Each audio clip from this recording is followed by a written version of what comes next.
Fala comigo, meu amigo, minha amiga. Espero que você esteja muito bem, feliz com Jesus. Um ótimo dia, uma ótima tarde, uma ótima noite para você. Hoje estamos aqui para a nossa leitura diária, nosso dia 111. Dia 111, vamos ler 2 Reis 8, 9 e 10. Amém? Então vamos orar e a gente já inicia. Senhor Deus Pai Todo-Poderoso, nós te agradecemos pelo teu amor, te agradecemos pela tua bondade, pela tua misericórdia. E porque o Senhor nos deu saúde para estarmos mais uma vez aqui, lendo a Tua Palavra, nos aprofundando no conhecimento a Teu respeito, Pai. Se revela a nós, fala conosco, aos nossos corações, e que as Tuas mãos estejam estendidas sobre nós. É o que pedimos nesta hora e agradecemos, em nome de Jesus. Amém. Amém. Glória a Deus. Assim diz a palavra do Senhor. 2 Reis 8. Eliseu falou àquela mulher cujo filho ele tinha ressuscitado: pegue a sua família e se mude para algum outro país, porque o Senhor determinou fome para esta terra de Israel, e esta fome vai durar 7 anos. Obedecendo à palavra do homem de Deus, a mulher pegou a sua família e foi morar na terra dos filisteus, onde permaneceu durante 7 anos. Depois de 7 anos, ela voltou à terra de Israel e foi procurar o rei para adquirir a sua casa e a sua terra. No momento em que ela entrou, o rei estava conversando com Geazi, o criado de Eliseu, e dizia: conte-nos todas as grandes obras que Eliseu tem feito. Enquanto Geazi contava ao rei a respeito da ocasião em que Eliseu tinha ressuscitado um menino, a própria mãe do menino entrou para apresentar ao rei o seu pedido de devolução da sua casa e da sua propriedade. Esta é a mulher, ó rei meu senhor, exclamou Geazi, e este é o filho dela, a quem Eliseu ressuscitou. É verdade isso que ele está contando? O rei perguntou a ela, e ela lhe disse que era verdade. Então ele deu ordens a um dos seus oficiais para fazer com que tudo o que ela havia possuído lhe fosse devolvido, e mais a renda das colheitas desde que ela havia saído do país. Mais tarde, Eliseu foi a Damasco, capital da Síria, onde o rei Ben-Hadad estava doente. Quando disseram ao rei: o homem de Deus está na cidade, ele disse a Hazael: leve um presente para o homem de Deus, e quando você for encontrar, peça a ele que pergunte ao Senhor se eu vou me recuperar dessa doença. Hazael foi encontrar-se com Eliseu, levando consigo 40 camelos carregados com os melhores produtos da terra, como presente para Eliseu. Ao chegar diante dele, Hazael disse ao profeta: seu filho Ben-Hadad, o rei da Síria, me enviou para perguntar se ele vai ficar bom ou não. Eliseu respondeu: pode dizer a ele, certamente você vai se recuperar. Porém, o Senhor me revelou que de fato ele vai morrer. Eliseu olhou firmemente para Hazael e olhou tão firme que ele ficou embaraçado. Então o homem de Deus começou a chorar. Eliseu respondeu: pode dizer a ele, certamente você vai se recuperar. Porém, o Senhor me revelou que de fato ele vai morrer. Por que o meu senhor está chorando? Perguntou-lhe Hazael. Eliseu respondeu: porque sei as terríveis coisas que você vai fazer ao povo de Israel. Você vai queimar as suas fortalezas, vai matar os jovens à espada, vai esmagar as crianças contra as rochas e vai rasgar os ventres das mulheres grávidas. Como seu servo, que não passa de um cão, poderia agir assim? Perguntou Hazael. Eu nunca praticarei essas barbaridades. Eliseu, porém, respondeu: o Senhor me mostrou que você se tornará o rei da Síria. Quando Hazael voltou, o rei perguntou a ele: o que Eliseu disse a você? Ele me disse que o rei certamente se recuperará, respondeu Hazael. Mas no dia seguinte, Hazael pegou um cobertor, mergulhou na água e depois o segurou firme sobre o rosto do rei, até que ele morreu sufocado. E Hazael passou a reinar em lugar de Ben-Hadad. No 5º ano do reinado de Jorão, filho de Acabe em Israel, sendo Josafá ainda um rei em Judá? Jeorão, seu filho, começou a reinar em Judá. Jeorão estava com 32 anos de idade quando começou a reinar, e reinou durante 8 anos em Jerusalém. Porém, ele era tão perverso quanto a família de Acabe e os outros reis de Israel. Chegou a casar-se com uma das filhas de Acabe e fez o que era mal aos olhos de Deus. Apesar de tudo isso, porque havia feito uma aliança com o seu servo Davi, o Senhor não quis destruir Judá, pois havia prometido que seus descendentes sempre seriam reis. No reinado de Jeorão, o povo de Edom se revoltou contra Judá e escolheu seu próprio rei. O rei Jeorão tentou esmagar a revolta, mas não conseguiu. Ele atravessou o rio Jordão e atacou a cidade de Zair, mas foi cercado imediatamente pelo exército de Edom com seus carros de guerra. Protegido pela escuridão da noite, atacou os soldados edomitas e o seu exército e conseguiu fugir para casa, de modo que Edom tem mantido a sua independência até hoje. Líbina também se rebelou nessa ocasião e tornou-se independente. Os demais acontecimentos da história do rei Jeorão estão escritos nos livros de história dos reis de Judá. Jeorão morreu e foi sepultado com seus antepassados na cidade de Davi. Então seu filho Acasias se tornou o seu sucessor. No 12º ano do rei Jeorão, filho de Acabe, em Israel, Acasias, filho de Jeorão, começou a reinar em Judá. Acasias estava com 22 anos de idade quando começou a reinar, porém só reinou 1 ano em Jerusalém. Sua mãe se chamava Atalia, neta de Omri, rei de Israel. Ele andou nos caminhos dos filhos do rei Acabe, pois se tornou genro de Acabe. Acasias se perguntou a Jorão, filho de Acabe, rei de Israel, e saiu à guerra contra Hazael, rei da Síria, em Ramote. O rei Jorão foi ferido na batalha, por isso ele foi para Jazreel para tratar os ferimentos sofridos em Ramote. Enquanto ele estava lá, Acasias, filho de Jeorão, rei de Judá, foi visitá-lo. Capítulo 9. Enquanto isso, o profeta Eliseu chamou um dos discípulos dos profetas e disse a ele: Apronte-se para ir para Ramote Gileade. Leve consigo 7 vasos de óleo. Quando chegar lá, procure Jeú, filho de Josafá, filho de Ninsi. Chame-o a uma sala em particular, sem a presença dos amigos. Depois pegue o vaso e derrame o óleo sobre a cabeça dele e declare: Assim diz o Senhor, eu o estou ungindo rei sobre Israel. Depois, feche a porta e saia de lá o mais rápido possível. Conforme lhe foi ordenado, assim fez o profeta. Quando chegou a Ramote Gileade, encontrou Jeú sentado com outros comandantes do exército e disse: Tenho uma mensagem para o Senhor, comandante. Disse ele. Para qual de nós? Perguntou Jeú. Para o Senhor, o jovem respondeu. Então Jeú deixou os outros companheiros e entrou na casa. E o profeta derramou óleo sobre a cabeça de Jeú, dizendo: Assim diz o Senhor, Deus de Israel: Eu estou ungindo o rei de Israel, o povo do Senhor. Você deve destruir a família de Acabe, seu servo. Vingará o assassinato dos meus profetas, meus servos, e do sangue de todos os servos do Senhor, derramado por Jezabel. Toda a família de Acabe deve ser liquidada. Todos do sexo masculino, seja escravo ou livre. Destruirei a família de Acabe, como destruir as famílias de Jeroboão, filho de Nebate, de Baza, filho de Aias. Os cães comerão Jezabel, esposa de Acabe, em Jezreel, e ninguém a sepultará. Depois ele abriu a porta e saiu correndo. Jeú voltou e reuniu-se com os outros comandantes, e um deles lhes perguntou: Está tudo bem? O que esse louco queria? Jeú respondeu: Vocês sabem muito bem quem ele era e o que queria. Não, não sabemos, disseram. Conte-nos o que aconteceu. Então Jeú contou o que o homem tinha dito e que ele tinha sido ungido para ser o rei de Israel.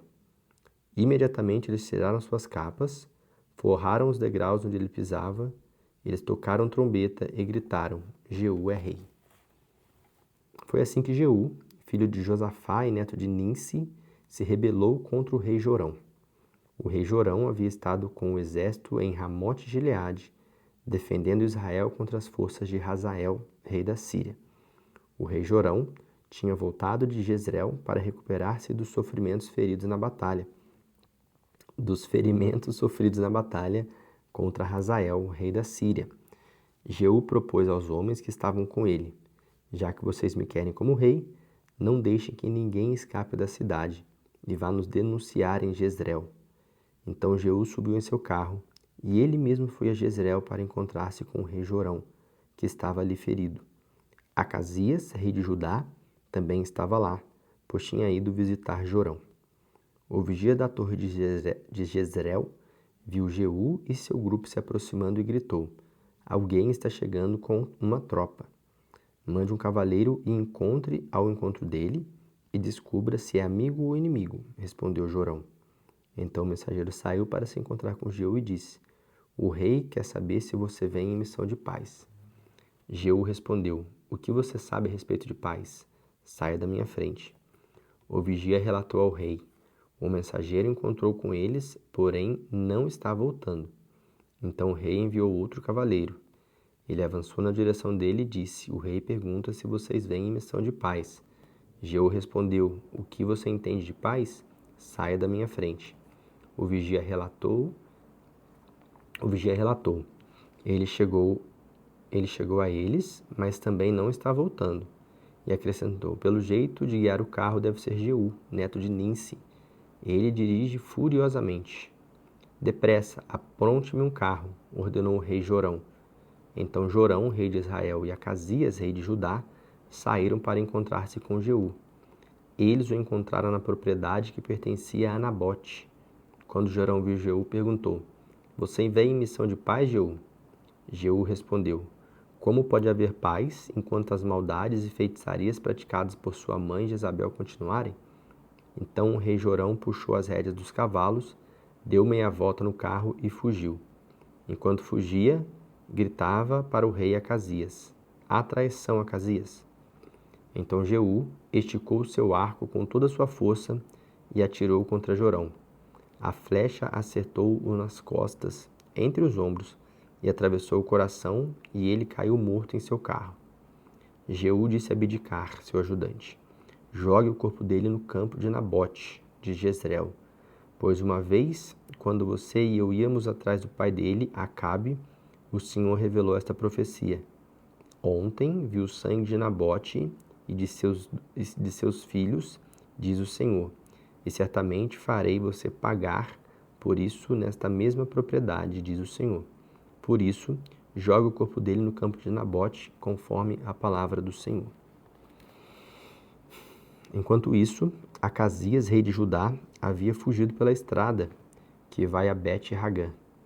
Mas Jeú foi atrás dele gritando: matem-no também. E os soldados atiraram nele e em seu carro, no local onde a estrada sobe para Gur, perto de Ibleão.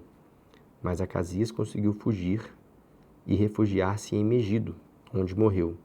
Seus oficiais levaram seu corpo de carro para Jerusalém, onde sepultaram com seus antepassados, na cidade de Davi. O reinado de Acasias sobre Judá começou no 11º ano do reinado de Jorão, filho de Acabe.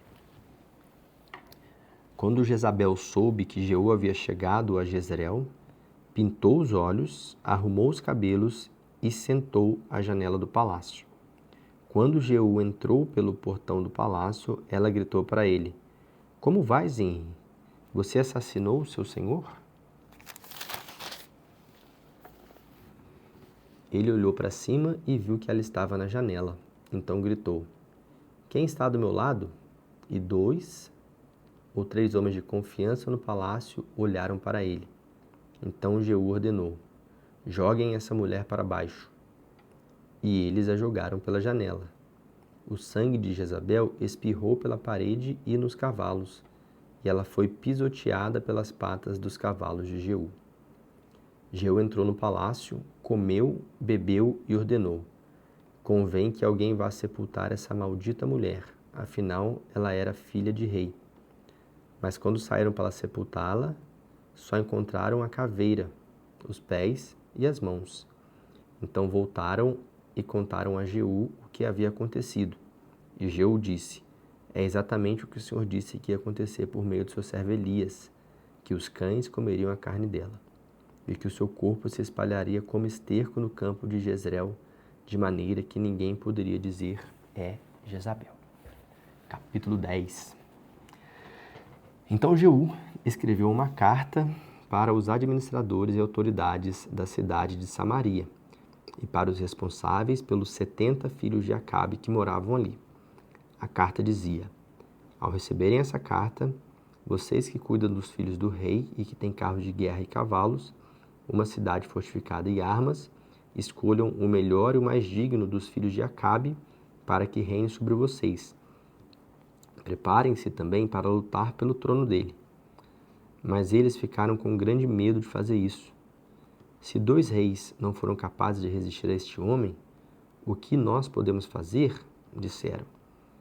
Então, o administrador dos negócios do palácio e o prefeito da cidade, juntamente com as autoridades locais, responsáveis pelos filhos de Acabe, mandaram esta mensagem a Jeú: Jeú, somos seus servos e faremos tudo o que você nos ordenar.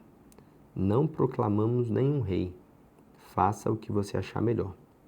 Então Jeú escreveu outras cartas a eles, no qual dizia: se vocês estão do meu lado e estão prontos a me obedecer, então me traga amanhã a esta hora a cabeça dos filhos do seu senhor. Eu estarei esperando em Jezreel. Esses 70 filhos do rei Acabe moravam nas casas das autoridades da cidade, onde foram criados desde a infância.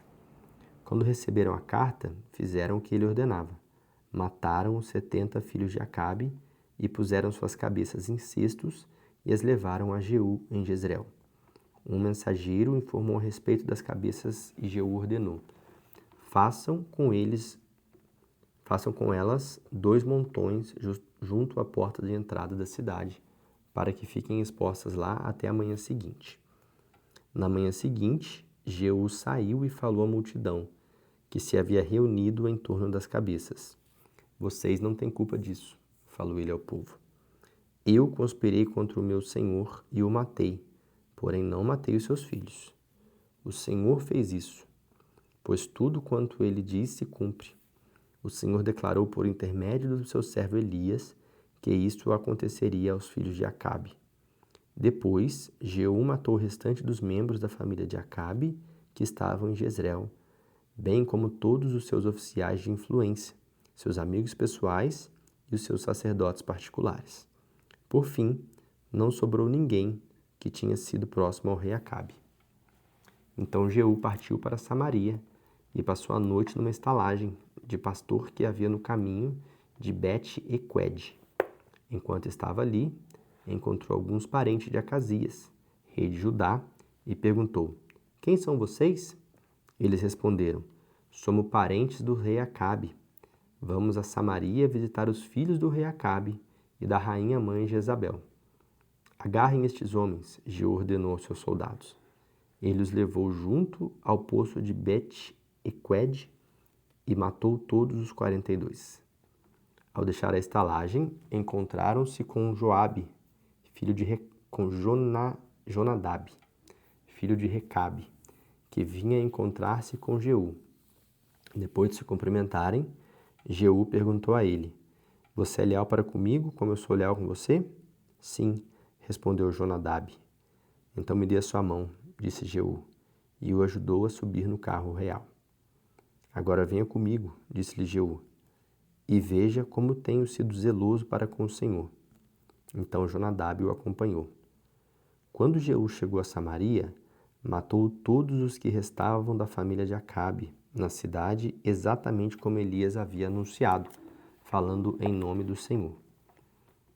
Então Jeú mandou chamar todo o povo da cidade para uma reunião e disse a eles: Acabe não adorou Baal bastante em comparação com como eu vou adorá-lo. Por isso, mandem chamar todos os profetas e sacerdotes de Baal e reúnam todos os seus adoradores. Vejam que todos eles venham, porque nós, adoradores de Baal, vamos fazer um grande sacrifício a Baal. Qualquer dos adoradores de Baal que não comparecer será morto. Porém, Jeú estava agindo traiçoeiramente a fim de acabar com todos os ministros de Baal. Jeú ordenou: convoquem uma grande assembleia em honra a Baal. A convocação foi feita e ele enviou mensageiros a todo Israel. Todos os adoradores de Baal vieram, nenhum deles faltou. Eles encheram o templo de Baal, desde uma extremidade até a outra. Ao encarregado da sala de vestimentas, Jeú deu esta instrução: veja bem que todos os adoradores usem uma das vestimentas especiais. E assim foi feito. Então Jeú e Jonadab, filho de Recabe, entraram no templo de Baal para falar com o povo que ali estava. Examinem bem para ter certeza que estejam todos aqui, somente aqueles que adoram Baal. Não deixem entrar ninguém dos que adoram o Senhor. Quando os sacerdotes de Baal começaram a oferecer sacrifícios e queimar as ofertas, Jeú cercou o templo com 80 dos seus homens e disse a eles: se algum de vocês deixar escapar alguém, pode estar certo que vai pagar com a própria vida por isso. Assim que acabou de sacrificar as ofertas queimadas, Jeú saiu e disse aos seus oficiais e soldados: agora entrem e matem todos eles, não deixem que nenhum escape. E eles mataram todo com a espada e arrastaram seus corpos para fora. E os homens de Jeú entraram no santuário interior do templo de Baal e arrastaram a coluna sagrada usada para a adoração de Baal e puseram fogo nela. Derrubaram o templo e o transformaram em sanitários para uso público, também até o dia de hoje. Dessa maneira, Jeú não deixou nem vestígios de Baal em Israel. Contudo, ele não destruiu os bezerros de ouro que estavam em Betel e em Dan, não se afastando dos pecados de Jeroboão, filho de Nebate, pois levou Israel a pecar ao adorar os bezerros de ouro. Mais tarde, o Senhor disse a Jeú: você fez bem em seguir as minhas instruções para destruir toda a família de Acabe. Por causa disso, farei com que os seus descendentes ocupem o trono de Israel até a 4ª geração. Mas Jeú não seguiu o Senhor, o Deus de Israel, de todo o coração, nem se afastou dos pecados de Jeroboão havia feito o povo cometer no passado. Naquele tempo, o Senhor começou a diminuir o território de Israel. O rei Hazael conquistou diversas partes do país, a leste do rio Jordão, e também conquistou toda a cidade de Gileade, de Gade e de Ruben. Também conquistou partes de Manassés, desde o rio Aroer, no vale de Arnon, e toda a região de Gileade e Bazã. Os demais acontecimentos de Jeú estão registrados nos livros de história dos reis de Israel. Morreu Jeú e foi sepultado em Samaria, e seu filho Jeoacás se tornou um novo rei. No total, Jeú reinou como rei de Israel e Samaria durante 28 anos. Amém. E essa foi a nossa leitura de hoje. Amanhã a gente se encontra para fazer a leitura de amanhã e assim nós vamos até finalizarmos toda a Bíblia. Amém? Te vejo amanhã. Deus abençoe sua vida. Fica com Ele. Amém.